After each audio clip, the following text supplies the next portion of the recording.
مسیر ازبکستان استفاده کنیم، چون اونجا همه روزه پرواز است. و شرکت بین المللی ساحل شیپینگ لاین تسهیلات تازه برای صادرات میوه خشک افغانستان فراهم می کند. مسئولین شرکت بین المللی کشتیرانی ساحل شیپینگ لاین می گویند که به منظور گسترش صادرات میوه خشک افغانستان تسهیلات جدید و مسیرهای بدیل حمل و نقل را ایجاد خواهد کرد. مقتاس بندر نه لرو سره هغه نه لرو کنه بحری لار نه لرو.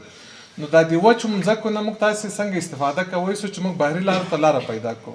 چون تجارت چې دا همدغه سیزن ده، په دغه سیزن کې دی باید کوشش وکړي چې خپل اجناس تر خپل فاینل ډیسټینیشن پورې دی ورسوي. هغه که هر لارې نو موږ به څه کوو په دې وخت کې چې موږ به دوی سره کومک کوو، همکاري کوو، پوه شولې چې دوی ته دا لاره موږ واضح کوو.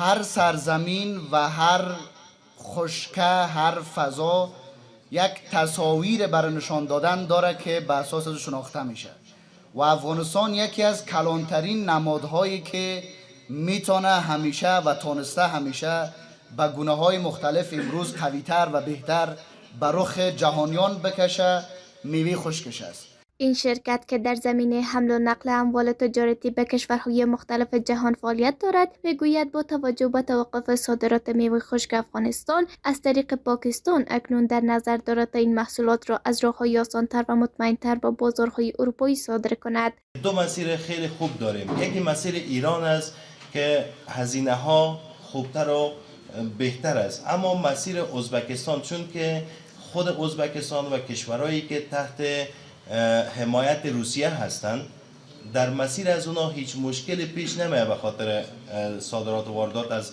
افغانستان به طرف روسیه. شرکت ساحل شیپینگ لاین و که در زیر مجموعه گروپ کمپانی‌های اختری است، بیشتر از 10,000 کانتینر داره و بیش از 10 کشور دفترهای خودی خود ما را داریم، یعنی دفترهای شخصی، و اضافه تر از 60 نمایندگی داریم در سراسر، مخصوصا در امی ریژن یا ناحیه که ما شما هستیم، کشورهای شرق دور، چین، مالیزیا و اندونزیا تا شمال آفریقا مثل سودان و منطقه ردسی یا بحیره سرخ و کشورهای اروپایی و در ضمن کشورهای آسیایی، جنوب آسیا که بخصوص هند و پاکستان است و در ضمن سایر کشورهای آسیای میانه.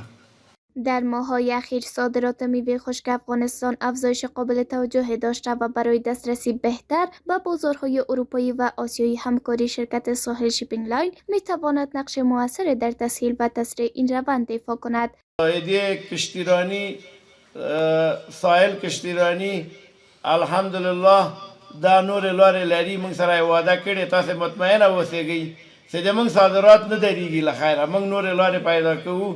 مسئولان این شرکت تاکید دارند که با وجود توسعه فعالیت‌های بین‌المللی حمل و نقل، تاجران افغان همچنان در مسیرهای ایران و پاکستان با چالش‌های جدی ترانزیتی روبروند. آنان هدف اصلی خود را کاهش این مشکلات و تقویت حضور تاجران افغان در بازارهای جهانی عنوان می‌کنند.